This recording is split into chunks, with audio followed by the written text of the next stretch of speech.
रख सकती है। और महाभारत के काल तक ही एक ही संस्कृति पूरे विश्व की थी, पूरे विश्व में एक वैदिक संस्कृति थी जिसके कारण सब सुखी थे। आज मनु महाराज को कोसा जा रहा है, लेकिन देखिए उनका विधान कितना बढ़िया था। मनु महाराज को कोस के इस संस्कृति को कोस रहे हैं।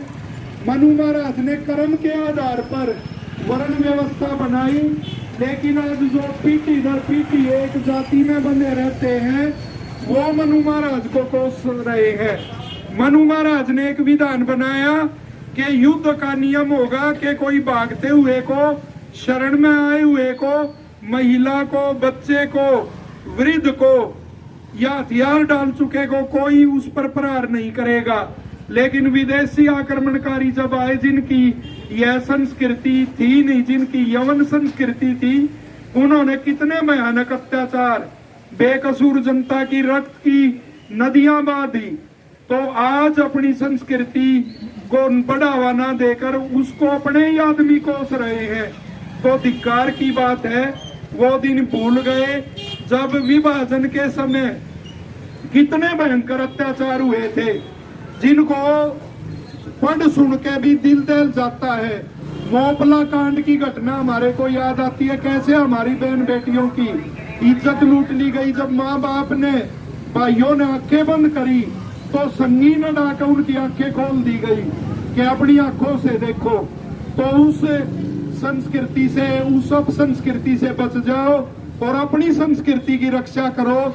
आज नेताओं ने वोट बटोरने के लिए कैसी हालत इस देश में बना दी है कि जो गौओं को बचाता है उसको कहा जाता है यह लोकतंत्र को हानि पहुंचा रहा है, और जो गऊ को मारता है, गऊ का मांस खाता है, उसके बारे में कहा जाता है यह लोकतंत्र में इसका अधिकार है।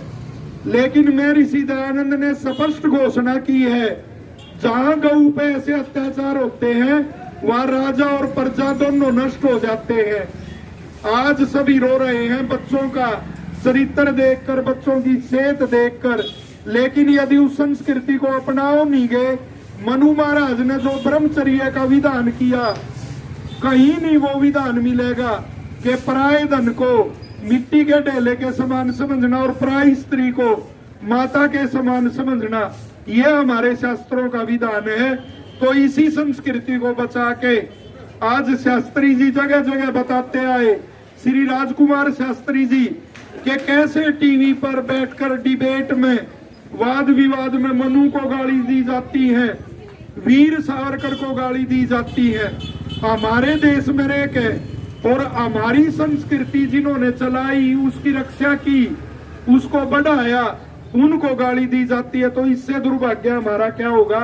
नेताजी सुभाष चंद्र बोस की जयंती है, उन्होंने एक नारा दिया था, दिल्ली चलो, और उस नारे ने क्रांति फूंक दी थी और पूरे के पूरे सैनिक जोश से लड़े थे। वो नारा उन्होंने वीर सावरकर की पुस्तक 1857 का स्वातंत्र्य समर, उस पुस्तक से उन्होंने लिया था, और शहीद भगत सिंह ने भी उस पुस्तक को प्रकाशित करवाया था। तो जो अपने इतिहास को नहीं जानते उनको ऐसे ही भ्रम में डाला जाता है तुष्टीकरण करने के लिए। हम चाहते हैं सभी आपस में मिलकर रहो, चाहे कोई किसी मत पंथ का हो, किसी जाति में बटा हो, सभी मिलकर रहो।